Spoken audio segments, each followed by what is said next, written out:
Hello everybody, this is Daniel and welcome to episode 29 and the season 3 finale of this Watford series. Now this is going to be a pretty exciting episode, a long episode as you guys can see, but it is including but not limited to the last match in the Barclays Premier League, the squad progression of my players, other clubs bidding for me to be their manager, stuff like that, into season things that are pretty exciting to see. But we're going to start off here quickly with the first match and the last match of the season against Arsenal.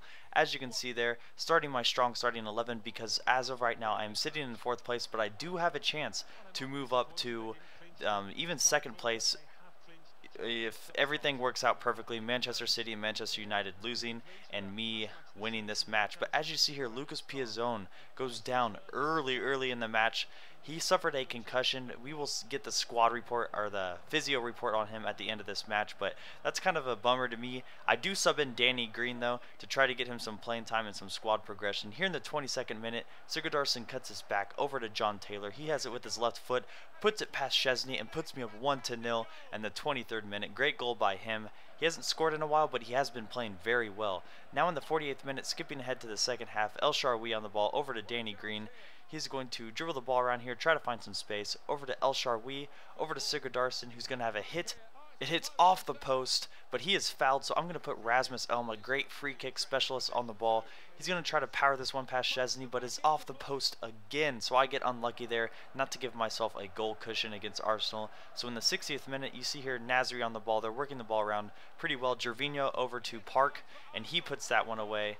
I'm not sure which Park that is, but he does play for Arsenal, as Van Persie did go down early in this game. I did not show it, but he was injured. Right here off the restart, over to Sigurdarsson. He has one touch, and I go right back up 2-1 against Arsenal. That is a great goal, and I could not believe that. I was out of my chair because I was very excited that I came right back to take my lead back. Right here, I do not know what they were doing. Pass it straight to Redmond. Redmond's going to pass this over to Green, over to El Shaarawy. He's going to pass a little lob through ball. Danny Green controls this one well, has a shot. Szczesny saves it, but just right. That's 4 minutes spread there that I get 2 goals, and there's 3 goals in 4 minutes, but I go up 3-1, basically giving me the win right here. In the 79th minute, though, Arshavin on the ball. He's going to pass this over to Ozil. And if you guys see this really quickly, I'm going to rewind here.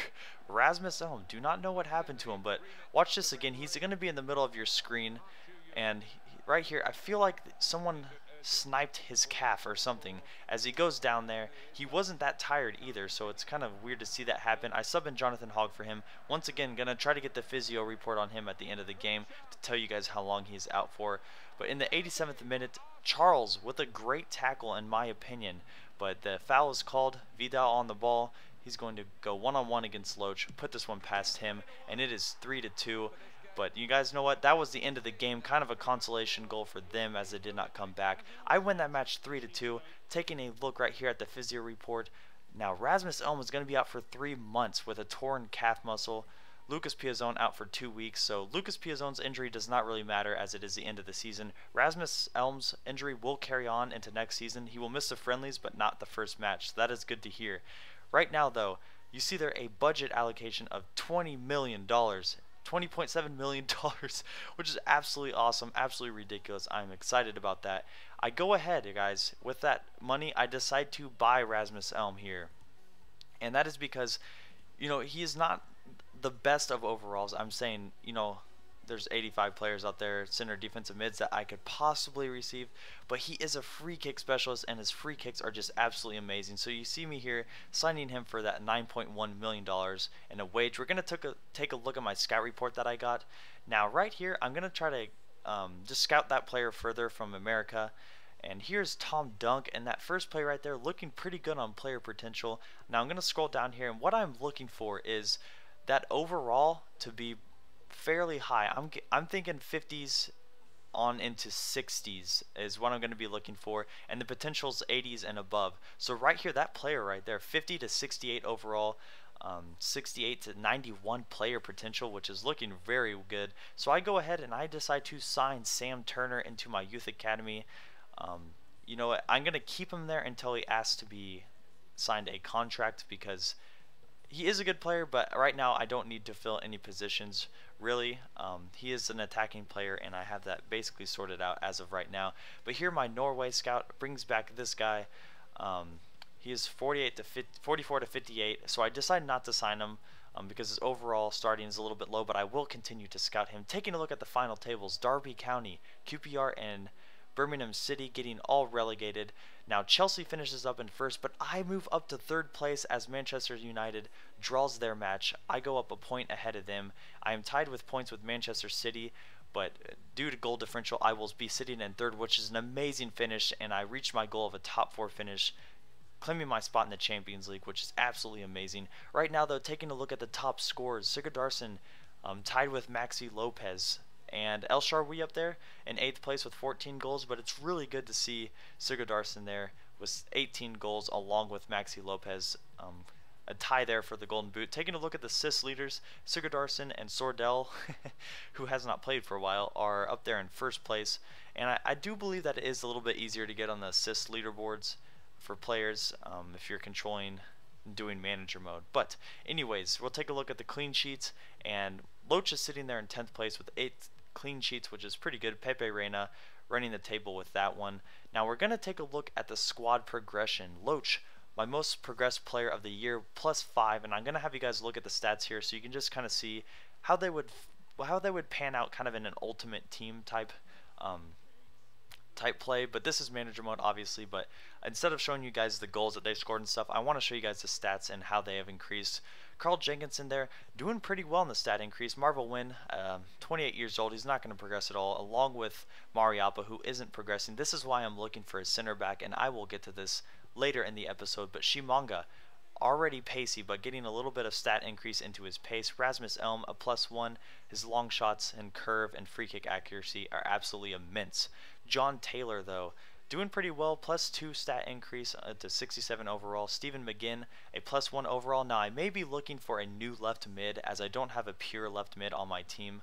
Stephen El Shaarawy up a +2 to an 80 overall, which is absolutely amazing to see. He's only 21 years old too, so hopefully he will be increasing a lot. Lucas Piazon, amazing to see also, age 20, overall of 72, a +3 stat increase. Sigurdarsson's +1, get some physical stat increase too, which is really nice to see because you know, I don't think he's going to progress that much, but seeing those stat increase in the strength and his acceleration, agility, things like that is really good to see in a striker of his status. Jonathan Hogg, a +2. Sordell just not progressing, and to be honest, I want someone who's going to progress, so I'm thinking about selling Sordell, getting some extra funds to pick up a left mid or center back. Matt Charles, my youth academy player, +2. I'm going to continue to play him on the regular if my center backs are tired, just to see if he can, you know, get some stat increase. Nathan Redmond, a +1, who's found his way to the bench. John Taylor starting ahead of him. Danny Green, my other youth academy player, progressing pretty nicely for just getting that. At the end of the season, I started playing him a lot more. Whoa, excuse me for that. Wow, I'm going through puberty. Other players here that I just really don't play, to be honest. Tommy Hoban, though, age 20, center back, 64 overall. I'm going to send him out on loan again just to see how he will progress there. And so those are my players on loan. Here we go, guys. The offers from other clubs. I obviously get the offer to stay with Watford, and they objected to finish mid-table. An offer from Wigan with a $14 million transfer budget, $671,000 wage budget, which is actually pretty big there. Moving on here to West Ham United, also kind of a big transfer budget compared to mine, but they're offering me the same wage just about. And here's some other offers here. SC Freiburg, I believe, from the Bundesliga. These clubs are clubs that I probably would not join. I was expecting to get a little bit higher caliber clubs bidding for me, but basically, as you guys search through this, the only ones that really matter are to stay with Watford, go over to Wigan, and go to West Ham. And to be honest, I just kind of want to stay right now with Watford. And you know, I may start leaving teams at the a couple seasons from now, but I really just want to bring Watford to glory. I want them to win the Champions League. I want to be the ones to take them there, and I want to build the squad from the bottom up. So I'm sticking with them at least for this season, at least for next season, and onwards. I believe I want to stick with Watford. So right now, though, here's the final financial budget of this season, I'm going to have $22 million to spend, $100,000 of wage budget, so I can do some budget allocation as you see right here. 80-20 split right there, 22 million, 100,000 wage budget. So guys, here are some players that I wanted to sign. I mentioned that I wanted to sign a center back, so here are the two people that I have in mind. First up is Simon Benedetti, and as you see here, age 22, he costs $9.5 million, $30,000 wage. He's a 74 overall. Taking a look at his stats, you know, he has decent acceleration, okay agility, nothing to write home about. Strength at 89, which is really good, and jumping at 85, which is good too. Moving on here to the skill attributes, as we scroll down here, his heading accuracy is 81, his standing tackle is a 77, slide tackle is a 66 if I see that correctly. He is 6'3" and from Italy. And that is my first choice. My second choice here, who I am kind of leaning towards, I believe, is Mangala from FC Porto, or Mangala. But right as you see there, great acceleration and good agility and great strength and sprint speed. He just has some really good stats, a 74 overall. He is age 23, and I think he goes for about 7.5 million, so 2 million under Simon Benedetti. As we scroll down here, his heading accuracy is 73, not as good as Benedetti's, but his standing tackle and slide tackle are a little bit better. So we'll take a look here at his height too, 6'2", and he can play center, defensive mid also. So I am leaning towards Mangala, guys. Tell me what you guys think about this transfer. I will start the new season here pretty soon, probably tomorrow, if not on Tuesday, guys. Hopefully you guys enjoyed Season 3. If you did, let me know your favorite moment from Season 3, and I would really appreciate that. Hopefully you guys are enjoying this season, or this series, and it's, you know, not kind of getting repetitive, as I will be signing new players, and we will have a new beginning in the Champions League in Season 4. Guys, hope you're excited about that. Leave a like if you are, and I will talk to you guys later. Peace.